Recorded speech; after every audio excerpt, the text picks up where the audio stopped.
You know, for the intro to my review of this movie, I was considering doing something elaborate. I was considering painting myself up as Pennywise. I was considering going out and getting balloons.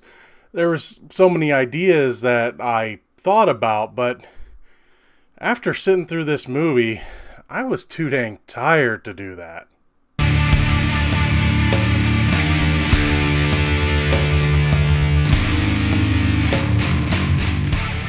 Hey everybody, what's going on? Welcome to an all-new Talkin Movies. As always, I am your host, the real Geno Reynolds, and today we're going to be talking about It Chapter 2, the sequel to, I guess you could call the remake of the television miniseries It.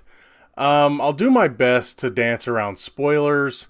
That being said, I never read the book, so I don't know really what would be considered a spoiler and what wouldn't be, but I'll do my best not to give away too many plot points.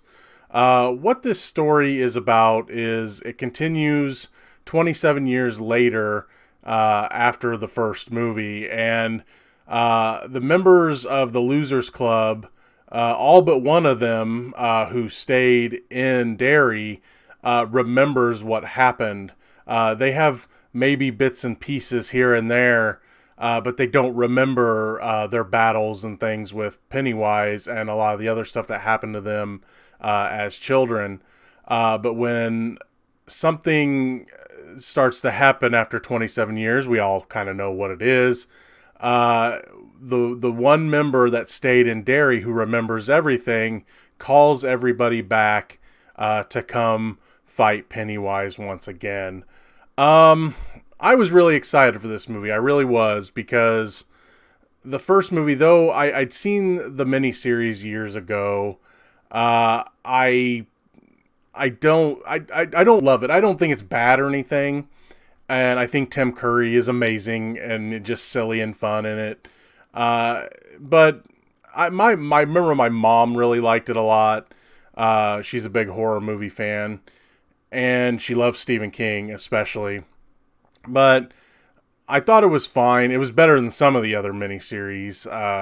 But this one, I just don't have real fond memories of the miniseries. So when I saw this movie, I really enjoyed it. I know people make the Stranger Things comparisons and everything like that, and that's probably really maybe what even inspired the feel of the 80s in this movie. But the first movie I really enjoyed, and I was really looking forward to the second one. But then, look, it's going to sound like I didn't like this movie, and let me be clear. I enjoyed this movie. I was invested in this movie the whole time. I think the acting is amazing. There's even some characters, it's like they're so good between the kid versions and the adult versions. It's hard to tell they're different people. Jessica Chastain and Sophia Lillis, I mean, it's a perfect match. You know what I mean? And most of the people are just that good. Bill Hader and Finn Wolfhard are perfect as each other and things like that. So the acting is really good. Bill Skarsgård as Pennywise is still fun and creepy. So look, I don't have any problem with the acting. I really enjoyed the story. But here's the thing. I had two problems with this movie. One of them being major and one of them being kind of minor. The major problem with this movie, it's way, way too long. This movie is almost 3 hours long. And look, while I enjoyed the entire journey, when you have a story that is this long and has this many components to it, it's almost too much. You have 6 different stories, plus you have a side story as well. So you have 7 or 8 different stories going on. And while they're all entertaining in their own right, it's almost too much. Because one of the major plot points of this one is taken from the first one, where there's this whole divide and conquer kind of thing. And one of the characters even comments about, it's like we should stick together because we have a better chance of survival. And one of the other characters is like, no, we need to split up here. But the whole thing is about divide and conquer. And so we have to follow each of the characters through different stories, them trying to remember their past. And while, again, I liked everything that happened, it was just so much going on. There's a point where you don't see Mike Hanlon's character for like a long time. And I'm not saying you forget he's in it, but he's just kind of not there for a while. And you're just like, oh yeah, he's there still. So again, there's just a lot going on. And again, it's all interesting though, because you've seen it in the trailer. You saw where Beverly goes back to her old apartment.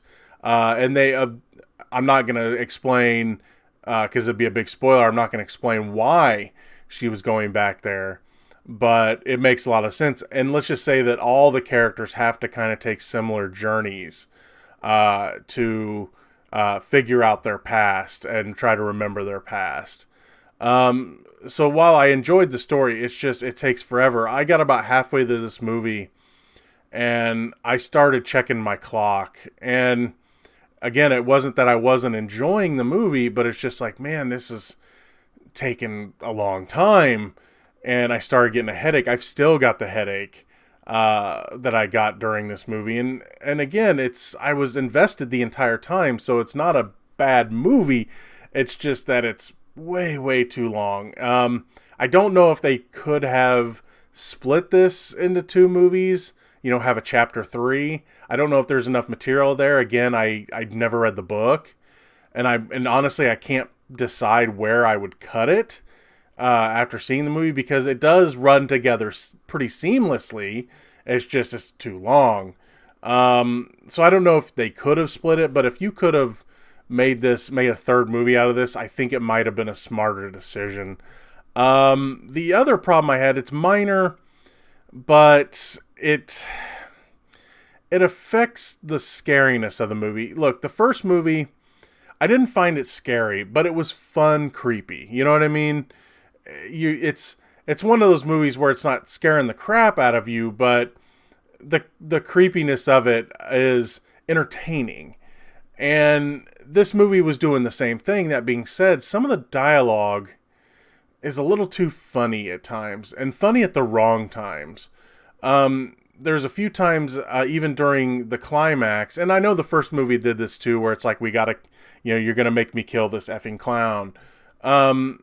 That's, I don't want this to take away from the performances of the adults, and maybe they were kind of channeling their inner child, because, that's how they were together the first time when they fought Pennywise. But sometimes the dialogue's a little too silly, especially when it shouldn't be. And then, while this isn't a problem, some of the creepiness is fun, but some of the creepy stuff's kind of silly. Then again, we are talking about a murderous clown here, so I'm not going to go be too hard on that. But yeah, sometimes the movie was a little too funny at the wrong times. And again, that's a minor complaint, because it sounds like I'm ripping into this movie. I just think that the length and some of the silliness was a bit of a misstep. It doesn't ruin the movie. I still enjoyed the movie, but here's the thing. Where I was excited to watch part 1 again to prepare for part 2, I don't think I would want to sit through part 2 again, even though I enjoyed the acting a lot. I mean, Jessica Chastain is amazing in this. I mean, but then again, most times she is amazing. I mean, I'm not going to mention, or I guess I kind of am mentioning Dark Phoenix, but again, a lot of that I don't think was her fault. All the people in this I really liked. I liked Bill Hader in it, even though he was one of the ones that was getting a little silly at times. That being said, his character is a comedian, so I mean, I guess you kind of expect that.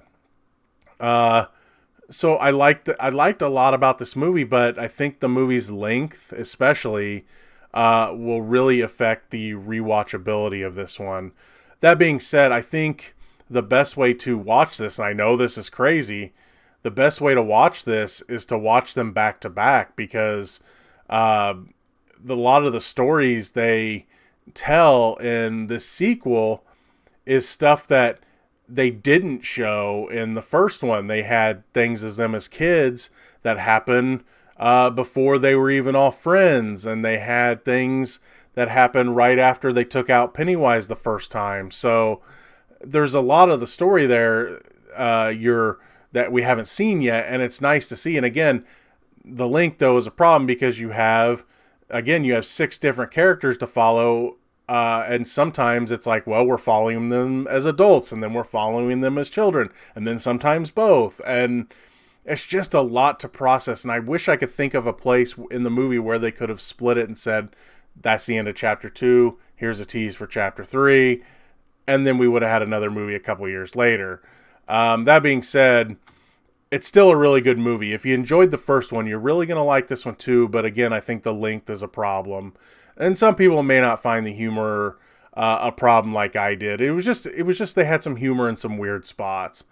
I mean, and it would be like if you took a scene like where Tony Stark was dying in Endgame, and then someone cracked a joke. You know what I mean? It just didn't... They had some humor that just didn't fit in the right places. And I know I keep repeating that, again, because there's just not a lot of problems with this movie. I really liked the way it looked. Again, it's not scary, but it's the fun kind of creepy. It's just kind of a fun sit down and enjoy, having something creepy out for a few hours. And I do recommend the movie. I'd recommend seeing it in the theater if you like the first one. Now, if you didn't like the first one, I don't believe this one's going to change your mind. In fact, I think you won't like this one as much, because I think you have to be invested in the characters from the first movie to care about them in this movie. So, again, I recommend it, but again, it's not going to change your mind if you did not like the first movie. That's going to be all for this edition of Talkin Movies. If you like what you've heard here, please subscribe to the Real Geno YouTube channel, like this video, and you have anything to say about It Chapter 2, It Chapter 1, or the book, and the comparisons, just try to be kind of spoiler-free, and if you can, in the comments. But feel free to leave comments in the section below. Till next time, I'm your host, the Real Geno, Geno Reynolds, and you'll float too.